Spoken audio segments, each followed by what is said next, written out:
భారత సైన్యం పీఓకేని స్వాధీనం చేసుకోవాలని మండలి చైర్మన్ గుత్తా సుఖేందర్ రెడ్డి అన్నారు. యావత్ భారతదేశ పౌరులు ఆర్మీకి మద్దతుగా ఉండాలని కోరారాయన. తన నెల జీతాన్ని నేషనల్ డిఫెన్స్ ఫండ్ కు ఇస్తున్నట్లు ఆయన తెలిపారు. సీఎం రేవంత్ రెడ్డి సూచనల మేరకు నిర్ణయం తీసుకున్నట్లు గుత్తా వెల్లడించారు. మండలి సభ్యులు కూడా తమ నెల జీతాన్ని ఎన్డీఎఫ్ కు ప్రకటించాలని కోరారు. భారత ఉగ్ర స్థావరాలపై దాడులు చేస్తుంటే పాకిస్తాన్ మాత్రం భారత పౌరులను టార్గెట్ చేస్తోందన్నారు గుత్తా సుఖేందర్ రెడ్డి.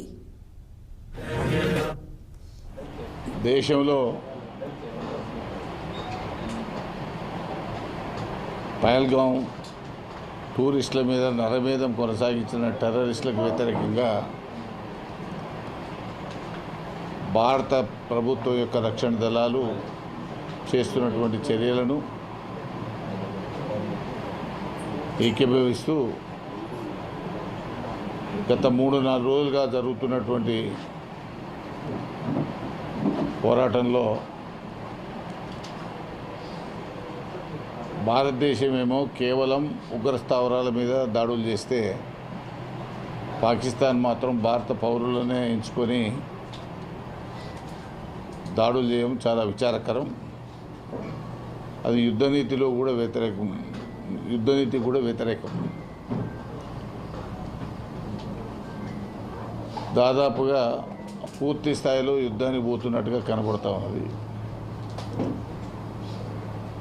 ఏది ఏమైనా సరే భారత ప్రభుత్వం తీసుకునే ప్రతి చర్యను రాజకీయాలకు అతీతంగా అన్ని పార్టీల వారు ప్రతి పౌరుడి యొక్క బాధ్యతగా ప్రభుత్వానికి అండగా నిలుస్తూ ఎప్పుడూ కూడా ఉండేటువంటి ఈ టెర్రరిజాన్ని తుదిముట్టించడానికి భారత్ పైన పాకిస్తాన్ ప్రోత్సహిస్తున్నటువంటి ఉగ్రవాదాన్ని కూకడి వేలతో తీసివేయాలంటే పీఓకేను విలీనం చేసుకోవడం తప్ప, అది మనదిలో భాగమే. అది దాన్ని విముక్తి కలిగించడం తప్ప మరో మార్గం కనబడడం లేదు.